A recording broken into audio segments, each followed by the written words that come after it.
Programa Conexão Cidade. Apoio Cultural. ASDEP, Associação dos Delegados de Polícia do Rio Grande do Sul. FAPAS, Faculdade Palotina de Santa Maria. Há 15 anos construindo histórias de sucesso.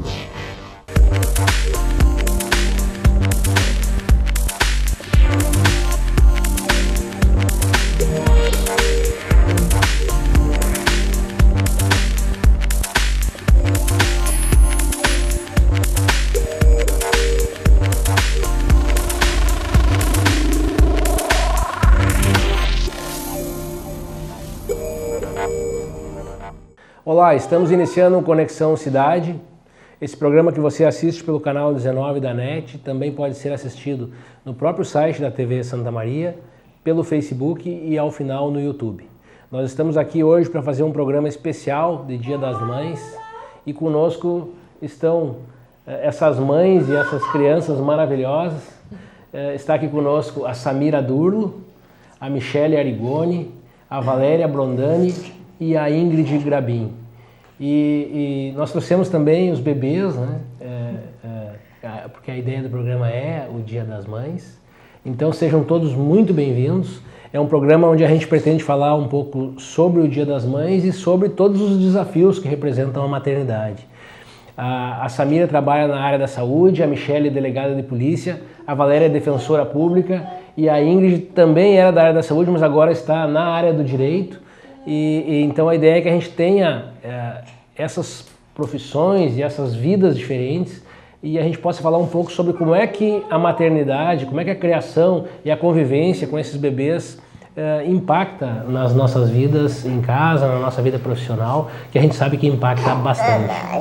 Então eu queria começar falando com a Samira. A Samira, eu queria que se apresentasse esse nenê, essa criança linda para nós, e contasse um pouco lá da tua realidade hoje, como é que está sendo a tua vida pessoal com um bebê que a gente sabe que tem poucos meses. Bom, essa menina linda aqui é a Lauren, ela tem 3 meses, né? Agora a situação da maternidade está um pouquinho mais calma, a nossa adaptação está sendo mais tranquila. O início que eu considero, acho que mais difícil, né, a fase da cólica, a adaptação da mãe com o bebê, da gente se conhecer, foi um pouquinho mais tumultuada. E em torno de 2 meses e meio, as coisas começaram a ficar mais tranquilas, mas não é uma atividade muito fácil no início para as mães da primeira viagem, né? O dia a dia da troca de horários, das noites mal dormidas, do cansaço, principalmente isso afeta muito não só o lado do nenê, quanto o lado da mãe, né? A ajuda, principalmente do pai, dos familiares perto, isso ajuda muito e consegue passar uma tranquilidade principalmente para a mãe, porque a gente pensa muito no nenê, né? Mas o lado materno, o lado da mudança da mulher para a mãe, é muito complicado.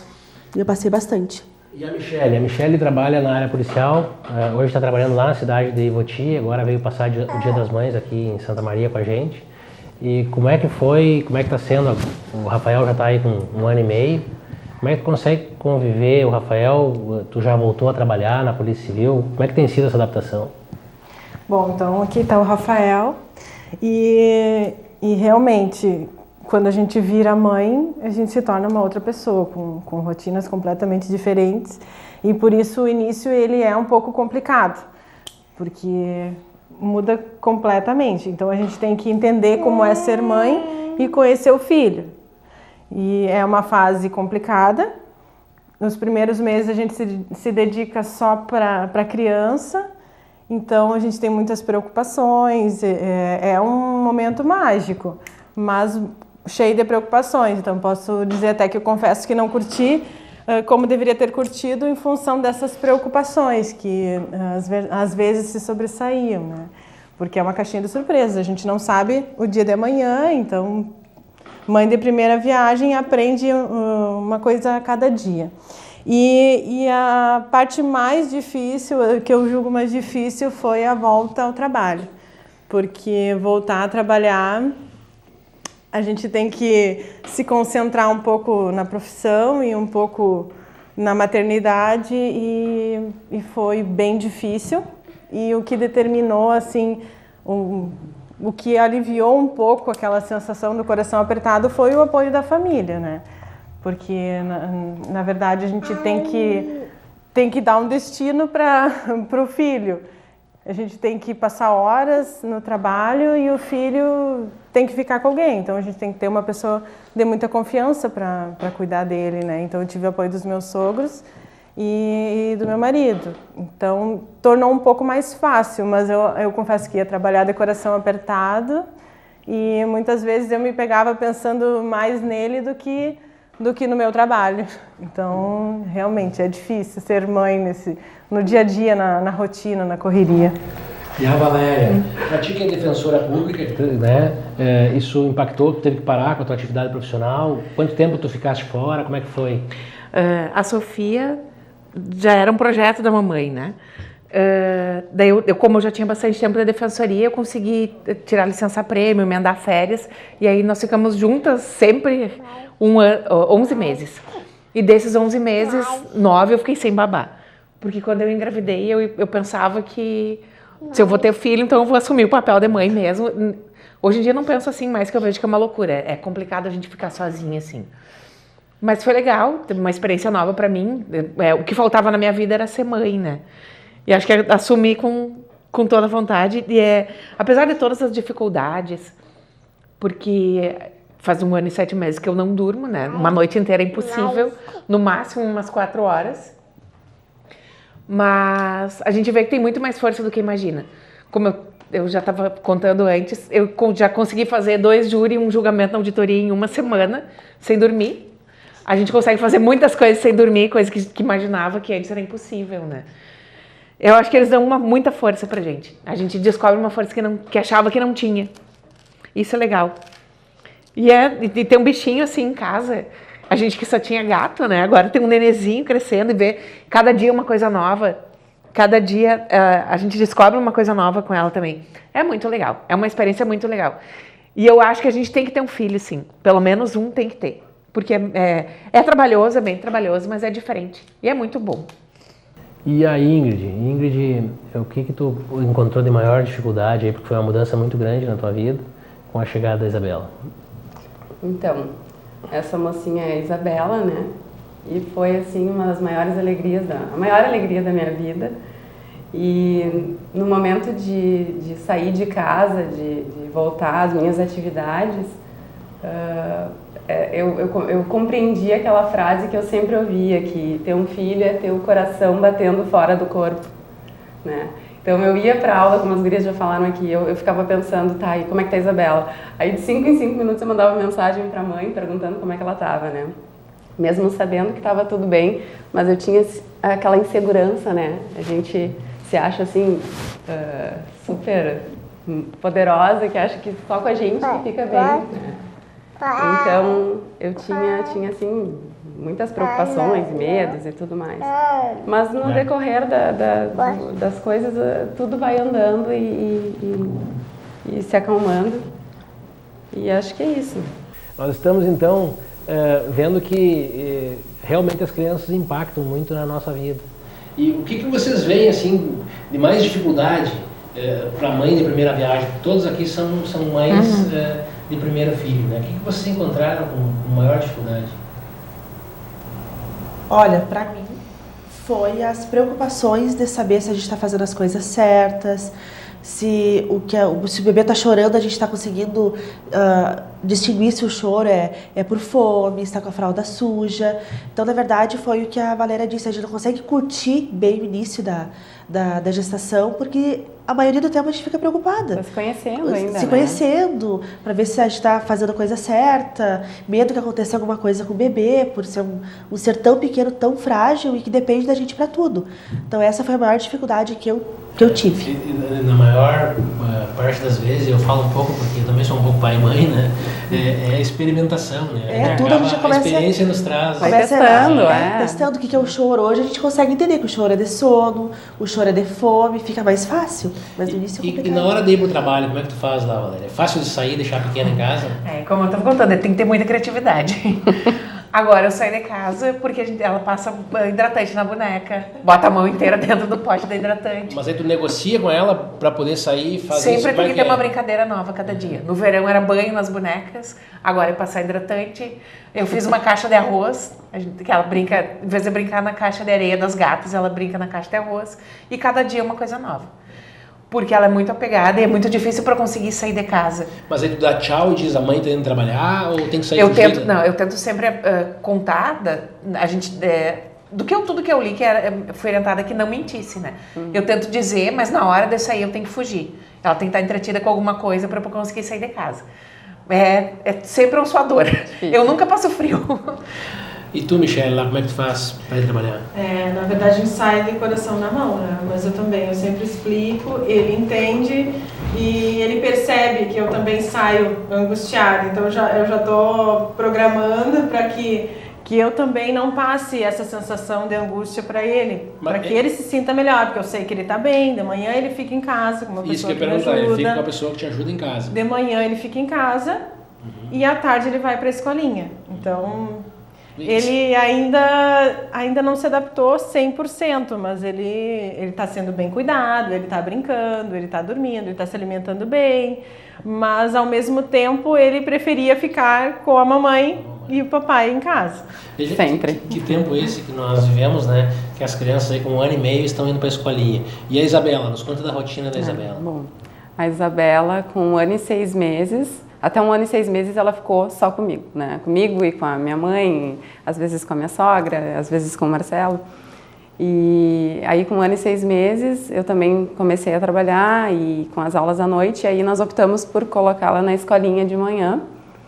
Então pela manhã ela vai na escolinha, à tarde ela fica comigo e à noite eu vou para aula, né? Então até por isso eu optei em não deixar ela num turno integral, porque senão ela ficaria pouco tempo com a gente. Mas assim, a adaptação dela na escola foi bem tranquila, ela gosta de ir e entrou nessa nossa rotina que é bem agitada, que é corrida, né? A gente sente que às vezes ela está cansada também, que ela se agita e tudo mais, mas ela acabou entrando no nosso ritmo, né? E é a nossa parceirinha. E as vós, pessoal? As avós fazem parte Fundamentais. Lá em casa, a avó é fundamental, né? Dá um apoio muito importante. No meu caso, eu estou longe da minha família, porque eu não moro em Santa Maria, os meus pais ainda moram aqui. Mas eu tenho a sorte do meu sogro e da minha sogra estarem perto. Então, foi determinante para a minha volta ao trabalho, porque no início eles ficaram com o Rafael, eles que me deram todo esse suporte, até o momento que nós decidimos levar então ele para a escolinha. Então, eles são muito presentes e nos ajudam muito. No meu caso, a minha mãe mora em outra cidade também, então fica bem difícil. A maioria do tempo eu fico sozinha. E meus familiares não moram aqui em Santa Maria. E eu tenho um irmão que mora mais próximo, que é Cachoeira do Sul, que é o Cader. E a minha cunhada, Sabrina, que eles vêm mais frequente para me ajudar. Então, são os familiares mais próximos, mas que faz falta, faz. Bastante. E quando a gente pensa nisso de trabalhar e deixar as crianças um pouco em casa, a gente não tem como deixar de linkar isso com a mulher, com as conquistas da mulher, né? Que até uns 20 ou 30 anos atrás, talvez, a mulher ficava em casa. O papel da mulher era o papel de reprodução social, e a mulher não tinha ido à luta em busca das suas conquistas, do que era direito dela, do mercado de trabalho e tantas outras conquistas que as mulheres vêm aí e felizmente vêm gradativamente conquistando. Como é que tu vê essa relação aí da mulher? A mulher está deixando um vazio em casa quando deixa a criança na escolinha, às vezes o dia inteiro? Eu acho que a licença seria fundamental que fosse ao menos 1 ano. Até por todo esse, que a gente vem ouvindo agora, todo esse movimento de apoio à primeira infância, até a questão da violência, acho que foi na audiência pública que teve na segunda-feira, se levantou isso, né? Os primeiros 5 anos de vida. E para a criança seria fundamental que a mãe ficasse esse primeiro ano. Eu consegui ficar 11 meses, porque eu tive licença-prêmio, porque eu emendei 2 meses de férias, e mesmo eu tendo tudo isso, na defensoria, o último mês de férias tinha sido negado. Eu tive que brigar para conseguir mais 1 mês. E isso que é uma instituição que deveria promover esse tipo de A mulher, né? Incentivar a mulher. E na iniciativa privada eu entendo que deve ser bem pior, né? Porque 4 meses é complicado. Não tem nem... Coisas que a gente só sabe depois que é mãe. Introdução alimentar, se está amamentando, se não está amamentando. Isso faz diferença a mãe em casa. A mãe faz parte do mercado de trabalho também, e eu acho que a mulher chegou num patamar que atualmente está competindo junto com os homens, né? Na defensoria a gente tem, acho que o mesmo número de mulheres e de homens. E eu tenho bastante colegas que têm neném pequeno. Na Polícia Civil as mulheres estão tomando conta. Ah, é? Mais que os homens. E fica complicado pra gente, sim. E a gente, entre nós ali, a gente sempre entende, não pode vir tal dia, porque tem que cuidar do neném, tem que levar o neném no médico. É complicado. Porque nesse primeiro ano não adianta, por mais que o pai seja super presente, a criança precisa mais da mãe, né? E na verdade, assim, quando a gente pensa também no aspecto da sociedade, nós vemos aí quantos problemas sociais nós temos hoje com os nossos adultos jovens, com as nossas crianças e os nossos adolescentes, né? E o quanto talvez uma mãe mais presente lá no início melhorasse essa condição de desenvolvimento das crianças e para a sociedade como um todo depois. Inclusive tem um pediatra, agora eu não recordo o nome, Martins, que ele sustenta isso também, que a mãe tem que estar presente, tem que dar apoio à primeira infância. Isso pode mudar o mundo, né? A mãe está junto com a criança. Muito bem, é o Conexão Cidade, esse programa que você assiste aí pelo canal 19 da NET. Tem o apoio cultural da nossa FAPAS, a nossa Faculdade Palotina aqui de Santa Maria, que está aí há 15 anos construindo histórias de sucesso, e também da Associação dos Delegados de Polícia, a ASDEP. Nós vamos fazer um pequeno intervalo e voltamos logo em seguida.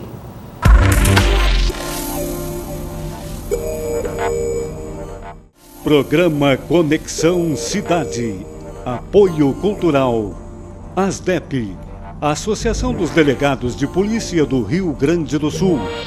FAPAS, Faculdade Palotina de Santa Maria.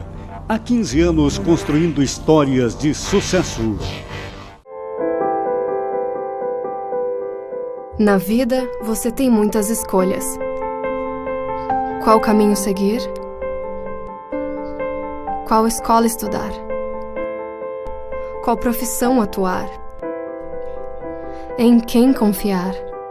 É por isso que a Casa Maria agradece por ser uma de suas escolhas.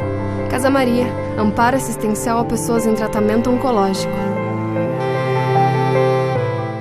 6 de dezembro de 2001. Nascia uma instituição de ensino superior com a missão de promover e valorizar o ser humano, fortalecendo a cidadania através da excelência no ensino de graduação, pesquisa e extensão, e de sua atuação em prol da sociedade. A Faculdade Palotina tem orgulho dessa trajetória, do que construímos e de ser um efetivo instrumento de transformação de pessoas e da sociedade. Nosso maior propósito é difundir os valores do saber e fomentar o humanismo. Com isso, contribuirmos para o desenvolvimento local e regional. Estamos em Santa Maria, coração do Rio Grande do Sul, distantes a 292 quilômetros da capital, Porto Alegre. Somos essencialmente um universo de saberes, sentimentos e atitudes, distribuídos em aproximadamente 5.707,26 metros quadrados de uma estrutura pensada e organizada para compartilhar conhecimento.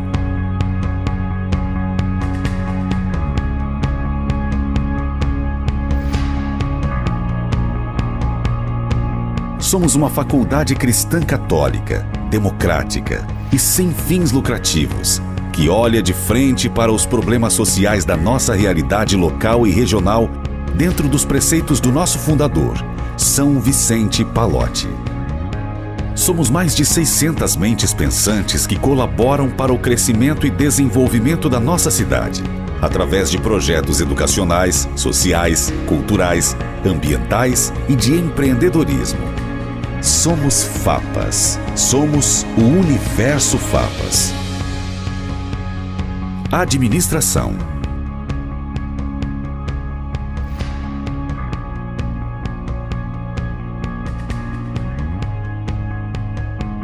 Direito.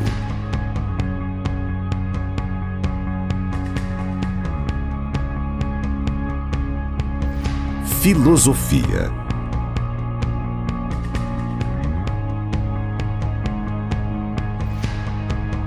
Teologia.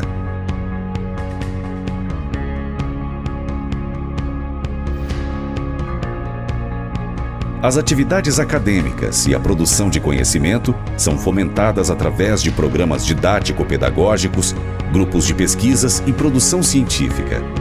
Esses recursos privilegiam e elevam a qualidade e a formação dos nossos alunos.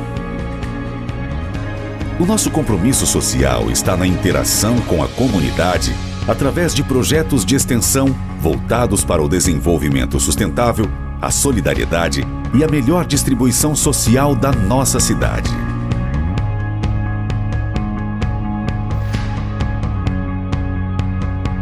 Somos uma instituição de caráter filantrópico. Por isso, nos comprometemos com nossos acadêmicos, oferecendo incentivos e assistência educacional para facilitar o acesso ao ensino superior de qualidade através de bolsas de estudos integrais e parciais, descontos especiais e convênios com organizações parceiras. O que vivenciamos nos corredores, nas salas de aula, em nosso espaço acadêmico de compartilhamento de conhecimento, vai muito além de experiências universitárias. Sentimos a dedicação e a união dos tantos que passam e já passaram pela FAPAS.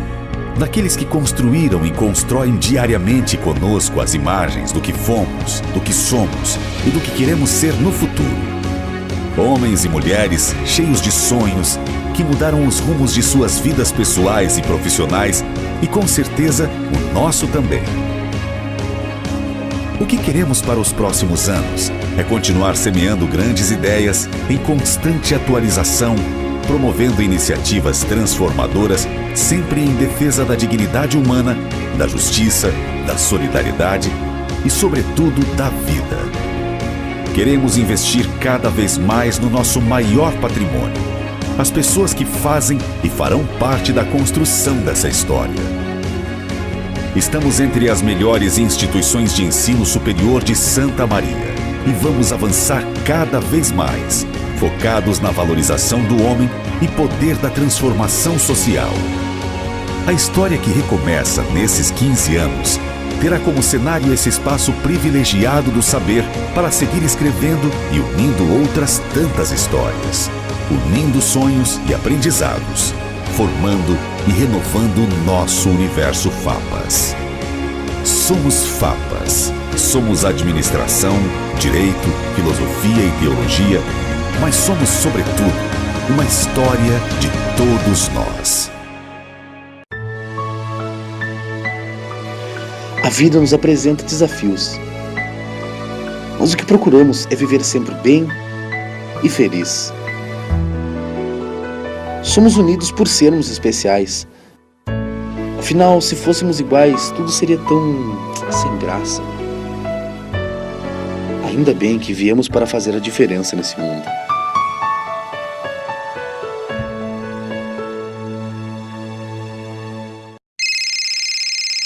Uma conversa pode transformar uma vida. Por isso, compartilhe conosco aquilo que você não divide com mais ninguém. O CVV está com um número novo. Ligue 188. A ligação é gratuita de qualquer localidade do estado. Atendimento 24 horas. Disque 188 e converse com um de nossos voluntários. CVV, Centro de Valorização da Vida. A linha que faz você seguir em frente.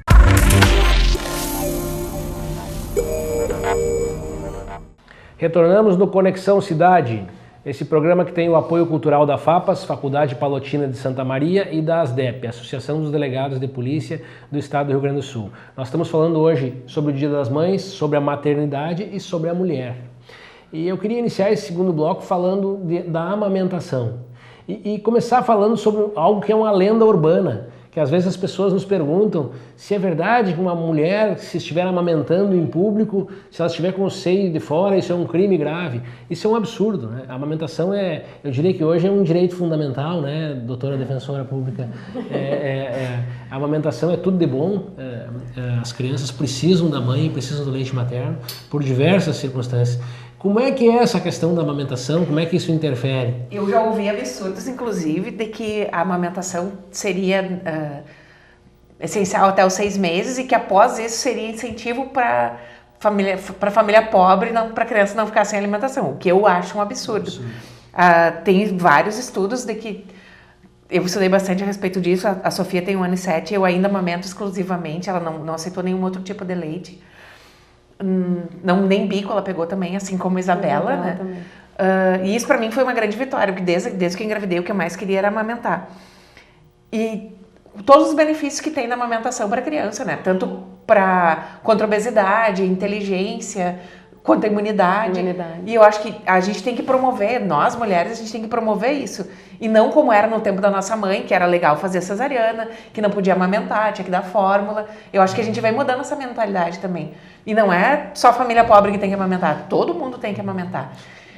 E o trabalho deveria incentivar também, né? Vocês todas amamentam ainda? Sim. Eu sim. Eu amamentei até 1 ano e seguindo então essa linha, a volta ao trabalho dificulta a amamentação. Então é como se eles limitassem o quanto a gente vai amamentar. Veja que novamente é algo que interfere muito nessa questão da mulher e da maternidade, né? Sim, dificulta muito porque daí a gente diminui as mamadas, acaba acrescentando as mamadeiras. No início eles já não querem a mamadeira, então acaba sendo mais difícil ainda para a mulher, porque tem que amamentar, tem que voltar ao trabalho, tem que ser uma boa profissional, mas tem que ser mãe. Além de todas as dificuldades do ser mãe, ainda tem que conciliar a profissão, então é bem complicado. A Valéria disse que a filha dela não toma nenhum outro tipo de leite que não seja materno. A Isabela também, né? É o caso da Isabela. E a gente se preocupa porque, né, acho também que de repente o leite já não está mais tão forte, mas até aconteceu agora há pouco dela ter uma virose e o próprio pediatra me dizer, olha, ela está bem, ela não está tão debilitada porque ela toma leite materno, né? Então... A Lauren, ela entrou com a fórmula em função da intolerância à lactose, mas também mama no peito, mas essa preocupação de amamentar depois que voltar ao trabalho era uma preocupação que eu tinha já desde da minha gravidez, porque eu sabia que eu ia ter que voltar e que a amamentação não seria, né, como eu gostaria que fosse, preocupação de secar o leite, se eu ia conseguir amamentar depois que eu voltasse a trabalhar. Então acho essa importância da gente ter essa estrutura de ficar com o filho 1 ano em casa é essencial. A gente nota a diferença tanto na escolinha, a criança não fala, ela não consegue se expressar, a não ser chorando. Então, assim, ó, se a gente que é mãe não consegue, às vezes, consegue entender o choro do bebê, imagina uma terceira pessoa que está cuidando fora. Então, ele se preocupa com toda essa estrutura da criança, da adaptação, né? Então, é tudo junto. Né? E o parto? O parto normal, a cesárea? Eu sei que tu é da área da saúde, aí existe discussões sobre isso, né? Eu tenho, para mim, sempre tive e tem uma frase que diz assim, cada família tem o seu ritmo, cada família tem o seu jeito, né? Acho que é uma decisão muito pessoal sobre isso, mas não sei o que vocês pensam disso. Olha, eu tenho uma opinião, sou da área da saúde, mas eu acredito que a mulher que ganha de parto normal é uma guerreira, né? Respeito muito quem aceita essa opção de ter de parto normal. Entrei em trabalho de parto com 34 semanas, não é uma situação nada fácil, mas acredito que a mulher que queira parto normal tem que ir em busca, tem que fazer pilates, tem que tentar preparar o corpo para um parto normal. Eu tive de cesárea, respeito as duas opções, né? É mais dolorido, acredito que seja, a recuperação é um pouquinho mais judiada, mas respeito as duas opções. Eu acho que tanto uma quanto a outra são bem eficazes. Eu esperei até as 42 semanas para tentar parto normal e não entrei em trabalho de parto. A Sofia estava encaixada com a cabeça fletida para trás. E aí eu já comecei a ficar apavorada, eu já estava entrando em 42 semanas, uma gestação de 10 meses. E aí a gente acabou optando por fazer a cesárea, e quando ela nasceu o médico viu que ia ser complicado fazer. Mas o meu médico sempre me apoiou desde o início. Quando eu engravidei eu nem sabia o que eu queria. Todo mundo dizia que parto normal era muito complicado, da cesárea. Aí a gente vai se informando, né? Vai entrando no mundo materno mesmo. E eu gostaria de ter feito, mas infelizmente não deu. Eu achei a cesariana bem complicada, a recuperação. Eu senti bastante dor. Mas foi o que foi possível fazer no dia lá, né? No meu caso também, deixei no decorrer da gestação para decidir mais no final. Assim, não tinha um sonho de ter o parto normal, então eu queria esperar. Fui esperando e acabei optando no final pela cesariana. Não tive nenhum problema, minha recuperação foi super tranquila. Então, E também não me sinto menos mãe, acho que todas são guerreiras, né? Os dois lados. Na verdade, os dois lados. Então, a gente acaba ouvindo muita coisa.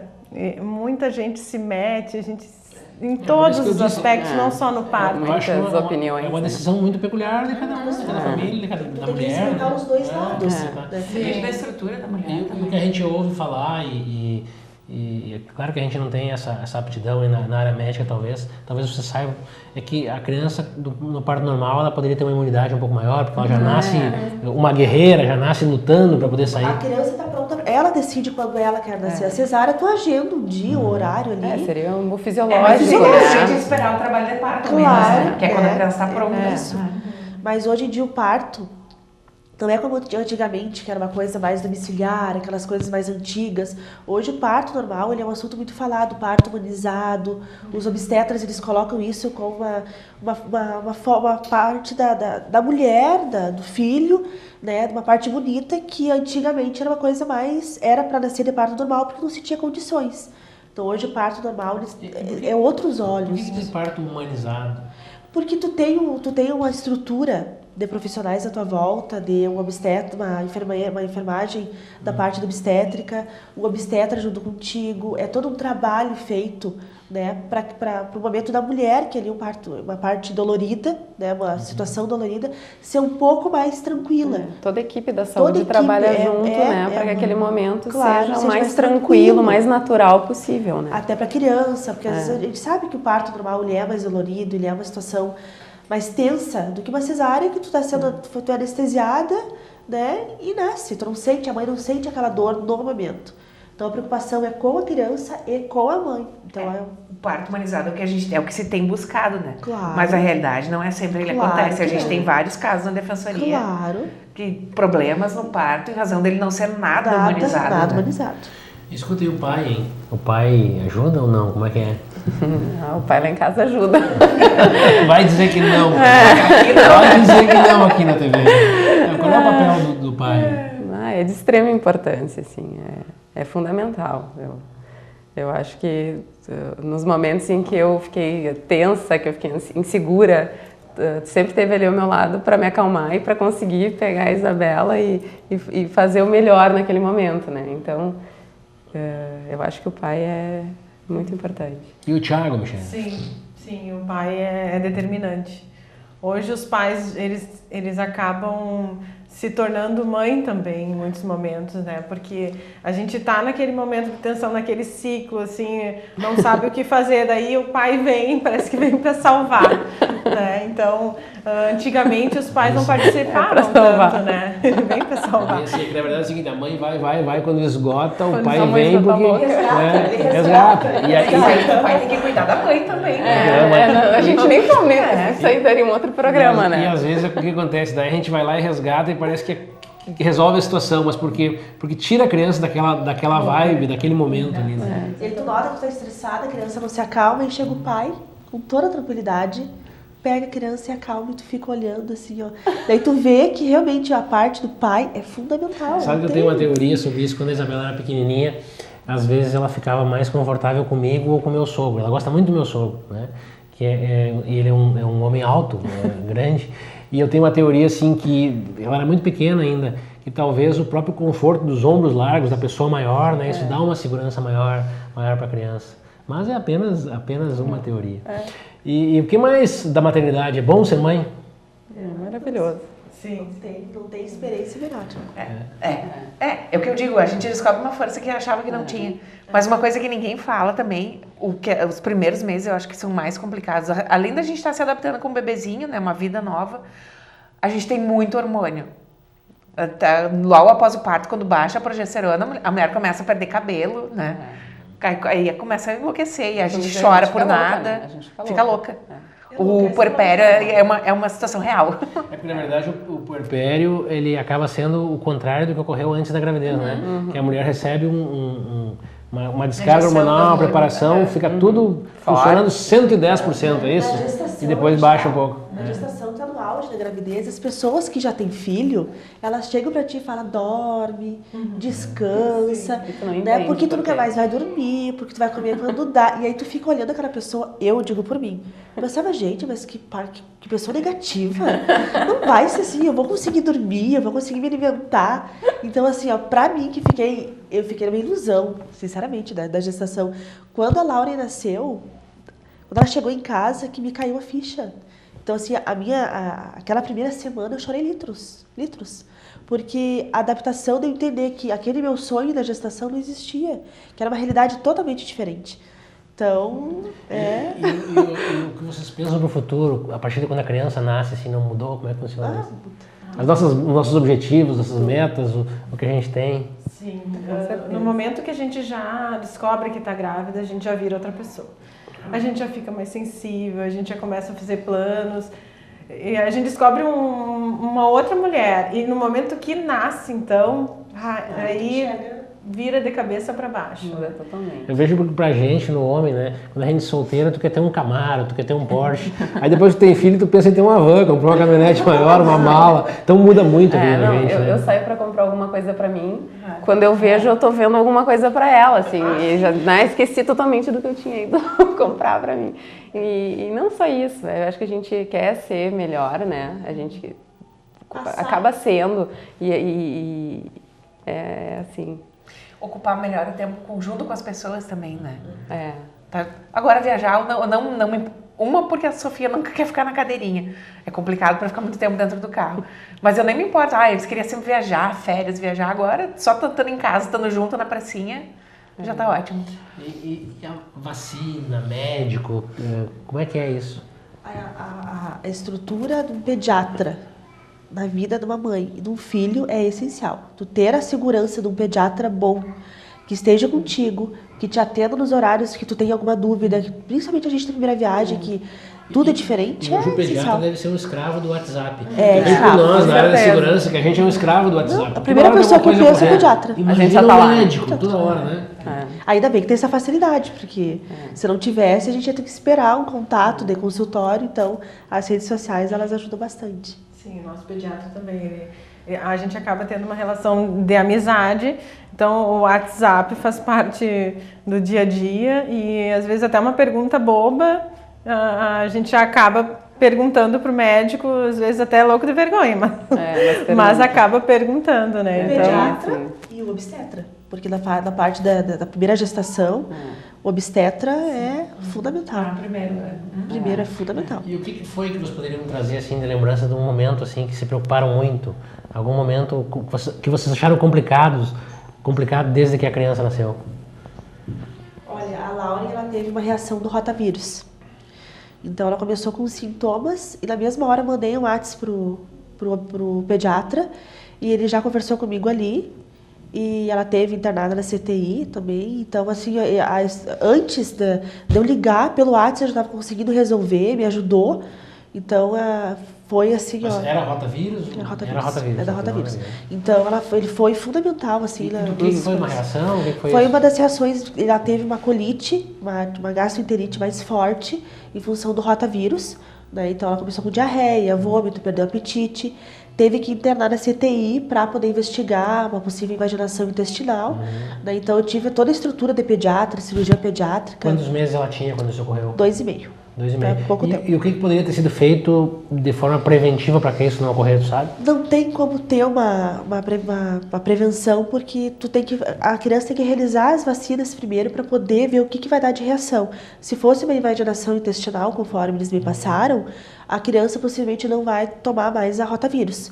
Né? Como ela teve uma gastroenterite, uma colite, vai ser feito as outras doses e observar o que vai acontecer. Então é complicado essa parte de vacina, porque a gente sabe das reações, a gente lê, o pediatra nos explica, mas tu fica sempre preocupada com o que vai acontecer. Então a presença do pediatra é... Eu lembro que a Isabela, quando a gente saiu do hospital, ela ficou meio amarelinha, né? E a gente chegou a fazer o exame da bilirrubina, e é uma situação bem comum das crianças. Algumas precisam tomar um banho de luz. No fim não precisou. Nós não precisamos. Mas foi um momento ali que a gente ficou um pouco preocupado. E eu acho que outro momento importante que as gurias também devem ter Samira ainda não passou por isso. Mas eu acho que foi no momento da introdução, das frutinhas, né? Aquele momento é meio tenso. Eu lembro que a gente falava bastante, né, Michele? E porque tu começa a acrescentar as frutas, de repente também alérgico a uma, outra.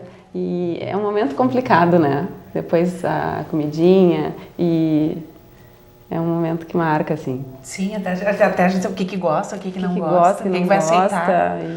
E no início eles comem tudo, depois eles começam a escolher. Exatamente.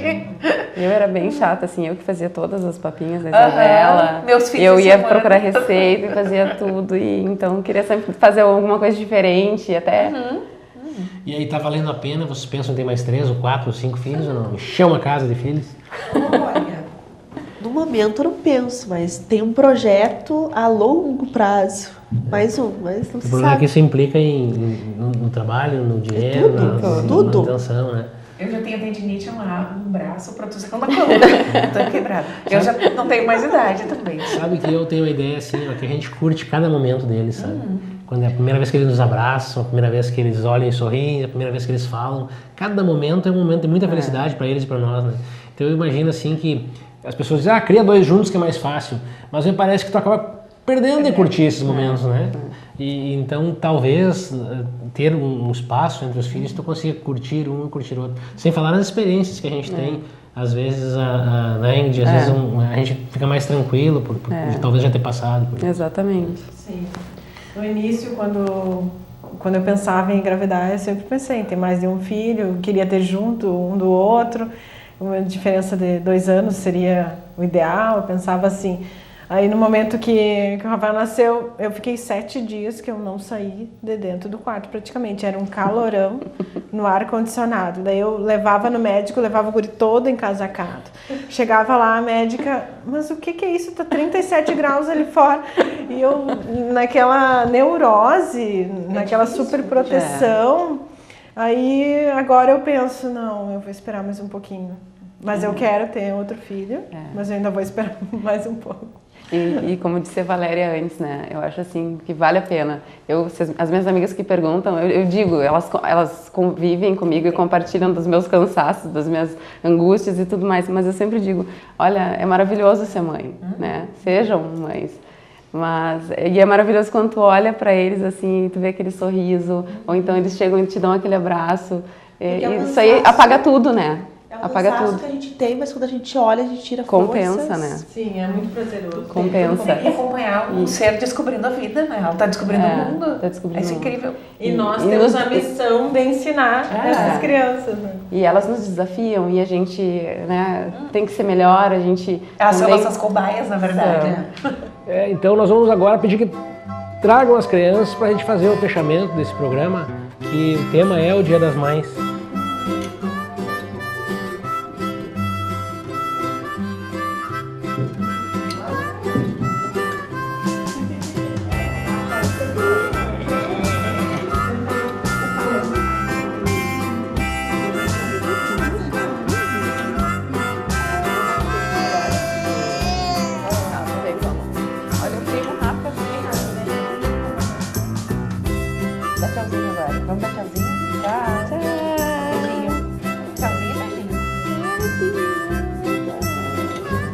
Foi o Conexão Cidade especial do Dia das Mães. Eu queria agradecer muito a presença da Samira, da Michele, da Valéria e da Ingrid, das crianças que estão aqui conosco nesse dia muito especial. Eu queria desejar um feliz Dia das Mães para vocês todos e para os pais também, né? O pai também é um pouco de mãe. Queria agradecer muito a sua audiência no nosso programa e lembrar que esse programa tem o apoio cultural da FAPAS, Faculdade Palotina de Santa Maria, e também da ASDEP, Associação dos Delegados de Polícia do Estado do Rio Grande do Sul.